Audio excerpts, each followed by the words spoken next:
بسم اللہ الرحمن الرحیم۔ السلام علیکم۔ صابر علی حاضر ہے تھنک ٹی وی میں پروگرام صاحب بات کے ساتھ۔ ناظرین، خبریں بہت ہیں اور 8 فروری کے الیکشن کے حوالے سے یہ ساری خبریں جو ہیں وہ 8 فروری کے الیکشن کی طرف جا رہی ہیں، اور آج جو جانچ پڑتال کا جو وقت تھا 5 بجے شام تک کا، وہ الیکشن کمیشن آف پاکستان نے بڑھا دیا، رات 12 بجے تک کا کر دیا۔ تو آج وہ امیدواران جنہوں نے اپنی جماعتوں سے 2 3 یا 4 لوگوں نے کاغذات جمع کرائے، یا کسی نے شوق میں جمع کرا دیا، یا کسی نے کسی اور وجہ سے جمع کرا دیے، تو وہ ان کو ایک آخری مہلت یا 12 بجے تک کا ٹائم ہے کہ وہ اپنے کاغذات نامزدگی واپس دے سکتے ہیں۔ تو اس کا مطلب ہے کل جو الیکشن کمیشن آف پاکستان جو لسٹ جاری کرے گا امیدواروں کی، وہ ایک فائنل لسٹ ہوگی کہ جو واقعتاً جو ہے وہ الیکشن لڑنے میں سنجیدہ ہیں۔ دوسری جانب کل 13 جنوری اس بات کے بھی بڑی اہمیت کی حامل ہے کہ جو انتخابی نشان ہے اس کا بھی سارا معاملہ جو ہے وہ فائنل ہو جائے گا، اور سب سے بڑا ساری جماعتوں کو تو ان کے پرانے نشان مل ہی گئے۔ سب سے بڑا مسئلہ جو ہے وہ پی ٹی آئی کے انتخابی نشان بلے کا ہے، اور ہم نے آپ کو اس وقت بھی کہا تھا کہ پشاور ہائی کورٹ نے فیصلہ ضرور دے دیا ہے، لیکن اب دیکھنا یہ ہے کہ الیکشن کمیشن آف پاکستان اس کو مانتا ہے کہ نہیں مانتا ہے، پشاور ہائی کورٹ کے حکم کو۔ اور ظاہر ہے کہ پھر پی ٹی آئی جو ہے وہ سپریم کورٹ بھی چلی گئی، تو آج سارا دن سپریم کورٹ میں یہ کیس چلتا رہا اور بڑی اس پہ بحث و مباحثہ بھی ہوتا رہا، اور اس بات کا امکان ہے کہ جس طرح جسٹس قاضی پائیدیسا صاحب کے جو ریمارکس تھے، تو اس بات کا بھی امکان ہے کہ وہ آخری مرحلے میں جو ہے وہ بلے کا نشان پی ٹی آئی کو مل جائے، چونکہ بیلٹ پیپر چھپنے اور اس سے پہلے جو یہ ساری چیزیں طے ہونی ہے۔ لیکن اب بھی اس بات کا جو خطرہ جو ہے وہ پی ٹی آئی پر منڈرا رہا ہے کہ بلے کا نشان جو ہے جو تکنیکی وجوہات ہیں، جو انٹرا پارٹی الیکشن ہے، اس کی جو شفافیت ہے، وہ کسی طرح بھی سپریم کورٹ ماننے کو تیار نہیں ہے۔ تو اب دیکھنا یہ ہے کہ دونوں باتیں ہو سکتی ہیں، اور بالکل آخری مرحلہ یہ ممکن ہے جب ہم یہ پروگرام جب تک آپ کے پاس پہنچ رہا ہو تو اس حوالے سے کوئی فائنل خبر آ چکی ہو، لیکن دونوں باتیں کہی جا رہی ہیں کہ بلے کا نشان مل بھی سکتا ہے، اور بلے کا نشان اگر نہیں ملا تو پی ٹی آئی ظاہر بحیثیت سیاسی جماعت الیکشن میں حصہ نہیں لے سکے گی۔ اس کے امیدواروں کے جو آزاد امیدوار ہیں وہ الگ الگ نشانات ہوں گے، لیکن چونکہ کہا جا رہا ہے کہ چونکہ پوری دنیا کی نظریں جو ہیں وہ پاکستان کے عام انتخابات پر ہوتی ہیں، تو اس مرتبہ کچھ زیادہ ہی نظریں جو ہے دنیا کے جو بین الاقوامی میڈیا ہے خاص طور پر، اس کی نظریں جو ہے پاکستان میں ہونے والے عام انتخابات پر ہے۔ اور اس کی ایک بڑی وجہ یقیناً عمران خان بھی ہے، کیونکہ عمران خان جو ہے پوری دنیا میں جانے اور پہچانے جاتے ہیں۔ وہ بحیثیت سیاستداں نہیں بلکہ ایک کرکٹر کے طور پہ، ایک لیجنڈ کے طور پر انہیں پوری دنیا ظاہر جانتی ہے۔ وہ ایک کرکٹ کے ہیرو رہے، لیکن سیاست میں آنے کے بعد ظاہر ہے کہ ان کی شہرت جو ہے وہ دوہری شہرت کے حامل ہو گئے تھے، اور اب جب کہ وہ 4.25 سال وہ اقتدار میں بھی رہے اور پوری دنیا کے انہوں نے دورے بھی کیے، گو کہ خارجہ پالیسی ان کی درست نہ رہی، بہت سارے جو دوست ممالک سے ان سے تعلقات بھی خراب رہے، لیکن بہرحال عمران خان صاحب کا ایک نام اور وہ جو ان کی ناکامیاں ہیں، نااہلیاں ہیں، نالائقیاں ہیں اس ملک کی حکمرانی کے حوالے سے، وہ تو اپنی جگہ ہے، لیکن باہر کے لوگ جو ہیں خاص طور پر اوورسیز پاکستانی بھی، وہ ان کو ظاہر ہے کہ بہت زیادہ ان سے محبت کرتے ہیں، اور باہر کی دنیا کے لوگ بھی ان کو بہت زیادہ امپورٹنس دیتے ہیں۔ تو ان کا جیل میں اس طرح رکھے جانا اور ان کی پوری جماعت کو جو ہے وہ سنگل آؤٹ کر دینا، الیکشن سے باہر کر دینا الیکشن سے، تو یہ بھی ایک بہت بڑا سوالیہ نشان ہوگا کہ جو جماعتیں اب الیکشن میں حصہ لے رہی ہیں وہ تو وہ جماعتیں ہیں جو پی ڈی ایم کے تحت ایک ابھی پچھلے دنوں تک ایک حکومت میں تھی، یہ وہ جماعتیں ہیں جو اس وقت الیکشن میں حصہ لے رہی ہیں اور ایک دوسرے کے خلاف بیان دے رہی ہیں۔ وہ ایک دسترخوان پہ بیٹھی تھی، ایک پلیٹ فارم پر تھی، اور اس بات میں کوئی شک و شبہ نہیں ہے کہ 8 فروری کے الیکشن کے بعد یہ وہ ساری جماعتیں ایک بار پھر مل بیٹھیں گی، کیونکہ ابھی پی ڈی ایم جو ہے وہ ختم نہیں ہوا ہے، تو وہ پی ڈی ایم 2 ہو جائے گا۔ تو اصل جو اس وقت جماعت ہے، جو اپوزیشن جماعت جسے کہنا چاہیے، وہ پی ٹی آئی ہے، اور سابق وزیر اعظم عمران خان صاحب ہے، وہ جیل میں ہیں۔ اگر پی ٹی آئی کو بحیثیت جماعت موقع نہیں ملا تو یقیناً اس الیکشن کو صاف و شفاف اور منصفانہ اور غیر جانبدارانہ الیکشن نہیں کہا جا سکے گا۔ ایک بڑی جماعت اور ایک بڑے لیڈر کو وہ جو انتخابات کے عمل سے دور رکھنا جو ہے وہ انتخابات کو یقیناً ایک مشکوک بنا دے گا. تو ایک تو اس حوالے سے ہم نے بات کی. دوسرے ہم بات کر لیں جو ہم نے آپ سے عرض کیا تھا کہ جو آزاد امیدوار ہیں، جو وفا پرست جن کو قرار دیا جا رہا ہے، جن کے نام جو ہے وہ لندن سیکریٹریٹ سے جو ہے وہ جنہوں نے اپنی درخواستیں بھیجی تھی، تو ویسے تو وہ جتنے آزاد امیدوار وفا پرست امیدوار ہیں ان کا کوئی نام نہیں جانتا، اور ابھی تک انہوں نے نہ تو خود ڈکلیئر کیا ہے، نہ جو جماعت ہے، نہ وہ جو لندن سیکریٹریٹ ہے خود وہ جو ہے ان کے نام ابھی تک جو ہے وہ خفیہ رکھے ہوئے ہیں. یا بلکہ ایک ہدایت بھی آئی تھی کہ کوئی بھی جو ہے جو کارکن بھی اگر وہ ایم کیو ایم کا ان کو اگر معلوم بھی ہو تو وہ ان آزاد امیدواروں کی جن کو وفا پرست قرار دیا جا رہا ہے ان کی نہ تو کوئی ویڈیو، کوئی تصویر، کوئی تقریر، کوئی نام حلقہ تک شیئر نہ کرے. تو ابھی تک کی ساری، لیکن جو 3 امیدوار تھے وہ کم از کم ڈکلیئر تھے، جس میں نثار پنور، ان کے صاحبزادے محسن پنور، اور ایک بہت ہی سینئر وکیل ہے جوہر عابد ایڈوکیٹ. تو ہم نے آپ سے عرض کیا تھا کہ ان تینوں کو جو ہے وہ ظاہر ہے کہ 2 دن پہلے گرفتار کر لیا گیا تھا اور وجہ کوئی نہیں تھی، لیکن کم از کم وکلا برادری میں ایک اتحاد پایا جاتا ہے. کسی سیاسی برادری میں تو کوئی اتحاد نہیں ہے. سیاسی برادری میں اتحاد تو صرف اقتدار کے لیے ہوتا ہے، حلوے مانڈے کے لیے ہوتا ہے، وہ ایک دوسرے کو سپورٹ کرتے ہیں. لیکن مجھے ایک اتحاد ہونا چاہیے جو ہر طبقہ فکر میں، یعنی نائیوں میں، حجاموں میں، قصائیوں میں، ان میں بھی اتحاد ہوتا ہے، ان کی بھی کوئی ایسوسیشن ہوتی ہے. لیکن ہمارے ہاں جو سیاستداں ہیں وہ ایک دوسرے کی ٹانگ کھینچنے پہ لگے رہتے ہیں. تو کم از کم جو کراچی بار ایسوسیشن جو ابھی نئی باڈی منتخب ہوئی ہے، انہوں نے جوہر عابد ایڈوکیٹ کی جو اس طرح لاپتہ ہونے پر، گرفتاری پر جو ہے باقاعدہ ہڑتال کی کال بھی کی، اور وکیلوں نے کراچی بار کے پلیٹ فارم کے تحت اس کی اپیل پر ہڑتال بھی کی، اور اس کا پریشر اتنا زیادہ بڑھا کہ عابد جوہر ایڈوکیٹ کو رہا کر دیا گیا، اور وہ جو ان کی جو اپیل پٹیشن دائر کی گئی تھی ہائی کورٹ میں، سندھ ہائی کورٹ میں، تو اس پر ان کو وہاں پیش کر دیا گیا. تو وہاں کے منظر نامے کی بھی ایک بڑی ویڈیو وائرل ہو رہی ہے. وکلا برادری جو ہے وہ ان کو گلے لگا رہے ہیں، اور ان کا بڑا فقید المثال ان کا خیر مقدم کیا گیا ہے، ان سے بڑی عقیدت و محبت کا اظہار کیا گیا ہے. خود جو کراچی بار ایسوسیشن کے جو نئے صدر ہیں اور پوری کابینہ جو ہے بار ایسوسیشن کی، کراچی بار کی، وہ ان کے لیے جو ہے ان کا استقبال کرنے کے لیے موجود تھی. تو یہ ویڈیو بھی چل رہی. تو کم از کم جوہر عابد ایڈوکیٹ جو ہے وہ رہا ہو گئے، کیونکہ وکیلوں کا اپنا ایک دباؤ ہے، پریشر ہے. لیکن ابھی تک نثار پنور اور محسن پنور کا کوئی پتہ نہیں ہے. نثار پنور صاحب کے بارے میں ہم آپ کو یہ بتاتے چلیں کہ وہ بڑے حوصلہ مند، بہادر اور بڑے صبر و برداشت کرنے والے ہیں. ان کو پہلی دفعہ نہیں گرفتار کیا گیا. ان کو جب انہوں نے ایک پٹیشن دائر کی تھی بانی متحدہ کی پر جو پابندی ہے تحریر اور تقریر پر، اس حوالے سے، تو وہ پٹیشن صبح لگنی تھی اور رات گئے جو ہے وہ نثار پنور صاحب کو ان کے گھر سے اٹھا لیا گیا تھا، اور اس کے بعد وہ 43 دن بعد جو ہے وہ بازیاب ہوئے تھے. اب ظاہر ہے کہ جو کہانیاں ہوتی ہیں آپ کو پتہ ہے وہ پھر جواب پہ کوئی لاتا نہیں ہے. بہت سارے مسئلے ہوتے ہیں، بہت سارے، کیونکہ دیکھیں ہمارے یہاں پورا سچ تو کبھی بھی نہیں بولا جاتا. کبھی بھی ہمارے یہاں کوئی پورا سچ آج تک بول ہی نہیں سکا ہے، نہ بولنا ہے. ایک آدھے سچ کی اجازت تھی تھوڑی بہت، لیکن اب وہ زمانہ ہے، اب وہ دور ہے، اب وہ حالات ہے کہ اب آدھا سچ بولنے کی بھی اجازت نہیں ہے. بہت پابندیاں ہیں، بہت قدغن ہیں. ظاہر ہے سب کو اپنی جان پیاری ہوتی ہے. تو یہ جو نثار پنور ہیں، ان کا جو تعلق ہے وہ ایک سندھی اسپیکنگ فیملی سے ہے. یہ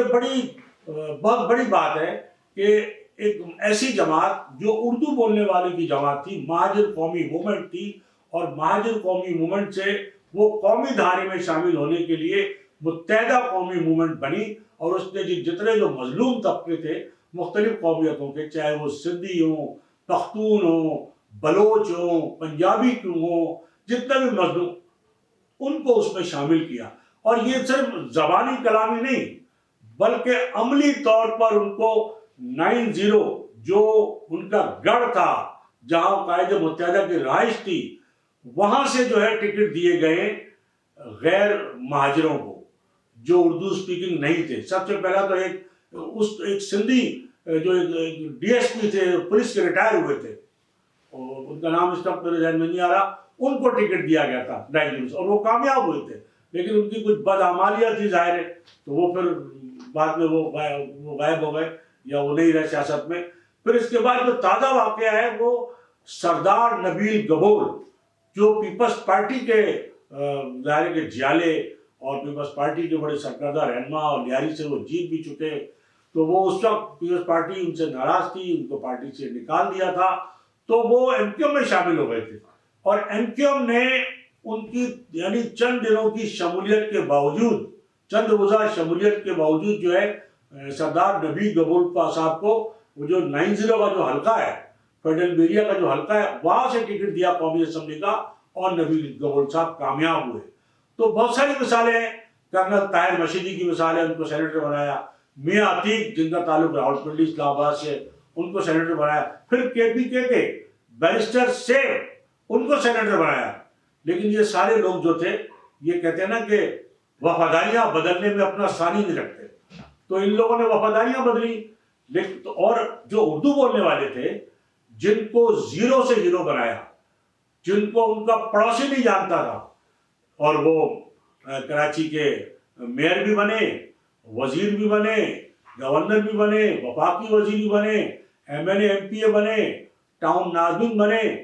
ان کو ان کا پڑوسی ووٹ نہ دے، ان کی کوئی وقت نہیں تھی کسی کی، کوئی نام ان کا نہیں، لیکن ان کو زیرو سے ہیرو جس پارٹی نے بنایا، اس پارٹی کے قائد کو وہ اپنا روحانی باپ کہتے تھے۔ تو بہرحال لیکن یہ جو نثار پاور کی فیملی ہے، سندھی اسپیکنگ فیملی ہے، یہ پوری فیملی جو ہے وہ ایم کیو ایم کے ساتھ، اردو بولنے والے کے ساتھ ایسی جڑ گئی ہے کہ وہ قربانیاں جو اردو بولنے والے مہاجروں نے، جن کو بڑے بڑے منصب ملے، عہدے ملے، وہ نہیں دے رہے، لیکن یہ جو فیملی ہے، نثار پاور ہیں، اس کے بھائی ہیں، اس کے بیٹے ہیں، اس کا پورا خاندان ہے، ان کو بار بار گھر سے اٹھایا بھی جاتا ہے، لاپتہ بھی کیا، تو بڑی جرأت اور بہادری کے ساتھ وہ ڈٹے ہوئے، تو ان کی ابھی تک رہائی جو ہے وہ ابھی کوئی اطلاع نہیں ہے، لیکن جوہر عابد ایڈوکیٹ جو ہے ان کی رائے عمل میں آ گئی ہے، یا ان کو جو ہے وہ سندھ ہائی کورٹ میں پیش کر دیا گیا ہے۔ تو یہ ایک بہت بڑی بات ہے کہ ان حالات میں بھی اگر کوئی آزاد امیدوار کے طور پہ بھی اگر الیکشن لڑ رہا ہے، ان لوگوں کے پلیٹ فارم سے، کیونکہ بتایا جاتا ہے کہ بہت بڑی تعداد میں جو ہے وہ لندن سیکریٹریٹ میں جو ہے وہ انتخابی فارم پہنچے، تو وہ فیصلہ بھی ظاہر ہے کہ جب آج جانچ پڑتال کا دن جب ختم ہو جائے گا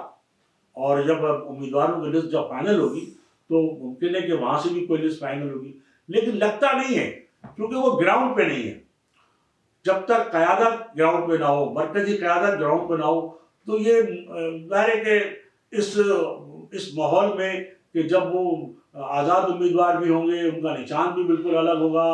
پھر ظاہر ہے کہ ان کی سیاسی تربیت بھی شاید ایسی نہ ہو،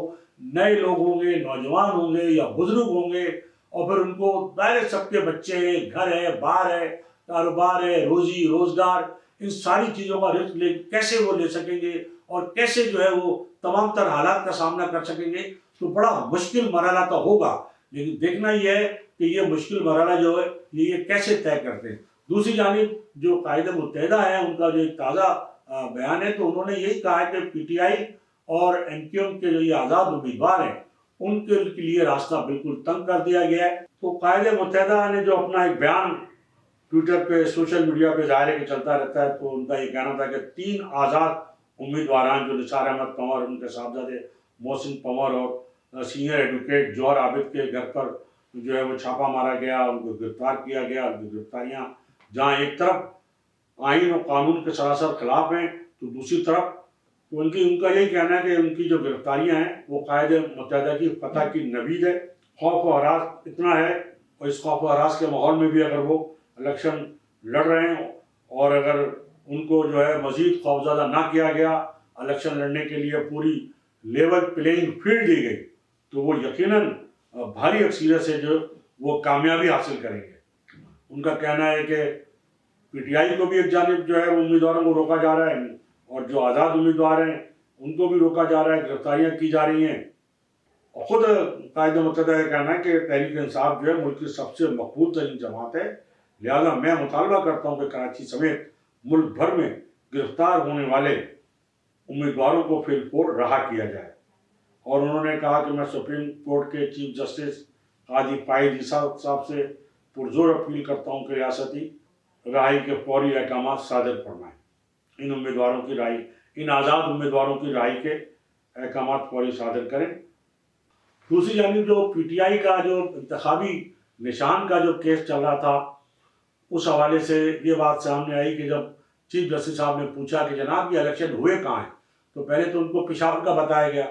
پھر بعد میں بتایا گیا کہ جی پشاور کا ایک علاقہ ہے کوئی، وہاں کے رانو گڑھی کے کرکٹ گراؤنڈ میں یہ الیکشن کروائے گئے. تو یہ بڑی عجیب بات مطلب سامنے آئی، اور یہی بحث ہو رہی تھی سپریم کورٹ میں بھی کہ بھائی جب ووٹروں کو ہی نہیں، آپ نے کسی اپنے جو ووٹر ہیں پی ٹی آئی کو، ان کو آپ نے بتایا کہ الیکشن کہاں ہو رہے ہیں اور کیسے ہو رہے ہیں، اور ان کو شرکت کا موقع بھی دیا نہیں دیا. تو بہت سارے سوال اٹھائے گئے ہیں،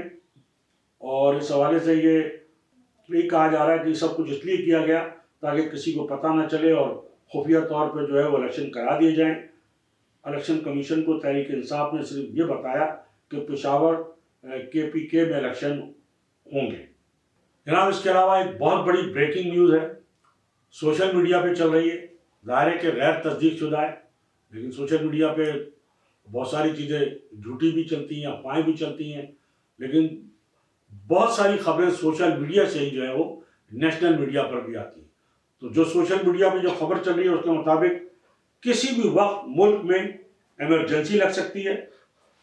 اور یہ کہا جا رہا ہے کہ جو دو ججز تو جو ہے انہوں نے استعفیٰ دے دیا ہے، تو 3 اور ججز بھی جو ہے وہ تیار بیٹھے استعفیٰ دینے کے لیے، وہ بھی جا سکتے ہیں، جن میں جسٹس منیب اختر، جسٹس عائشہ ملک، گلحسن اورنگزیب، جسٹس سمن رفت، جسٹس بابر ستار، جسٹس نصیر بھٹی، جسٹس ابراہیم، جسٹس کامران حیات کے استعفے کی بھی جو ہے وہ قیاس آرائیاں کی جا رہی ہیں. تو ایک اور جو استعفیٰ بڑا اہم استعفیٰ تھا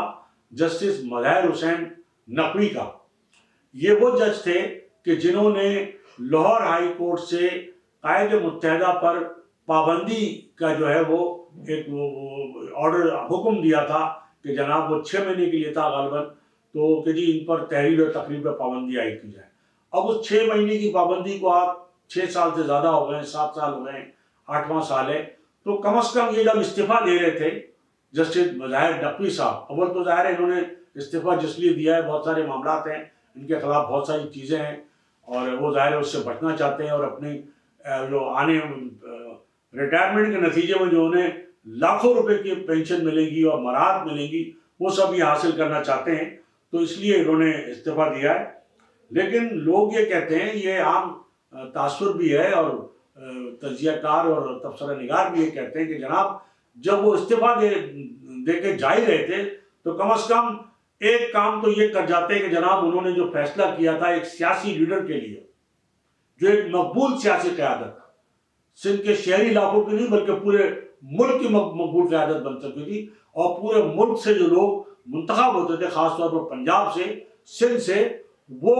حکومت سازی کے لیے وہاں ان کی رہائش گاہ پہ عزیز آباد میں حاضری دیا کرتے تھے. تو کم از کم جسٹس مظاہر نقوی صاحب استعفیٰ دینے سے پہلے یہی کام کر جاتے کہ اپنے اس فیصلے کے بارے میں کوئی ایک نیا فیصلہ کر جاتے کہ جناب وہ فیصلہ تو جو تھا وہ 6 مہینے کا تھا، اب اس کو 6 یا 7 سال ہو گئے، تو اب اس فیصلے کو جو ہے وہ کالعدم قرار دے دیا جائے. یہ دیکھ کے وہ اپنی شان میں اضافہ کر سکتے تھے، تھوڑے سے کچھ لوگوں کے درمیان جو وہ سرخرو ہو سکتے تھے، لیکن اتنی وہ کہنا چاہیے کہ لوگوں میں، لیکن لوگوں میں اتنی بھی کہاں وہ ہے کہ وہ ایسی بات ہے کہ وہ اپنی کیے ہوئے کسی فیصلے کو، چاہے وہ غلط ہی کیوں نہ ہو، وہ اس کو صحیح کرنے کے لیے کوئی ایسا اقدام کرے. دوسری جانب کراچی کے حوالے سے اہم خبر یہ ہے کہ NA 242 سے شہباز شریف صاحب جو ہے وہ دستبردار ہو گئے مصطفیٰ کمال صاحب کے حق میں. تو ناظرین یہ ہماری آج کی گفتگو. اس سے پہلے کہ میں آپ سے اجازت دوں، میری آپ سے یہی گزارش ہوگی کہ آپ تھنک ٹی وی HD چینل کو سبسکرائب کر لیں، اپنے دوستوں میں شیئر کریں اور لائک کریں. اس کے ساتھ ہی آج کی اس نشست سے صابر علی کو اجازت. اللہ. چینل تھنک ٹی وی HD کو سبسکرائب ضرور کر لیں اور بیل آئیکن کا بٹن دبائیں تاکہ ہماری نئی آنے والی ویڈیوز پر وقت آپ تک پہنچ سکیں. شکریہ.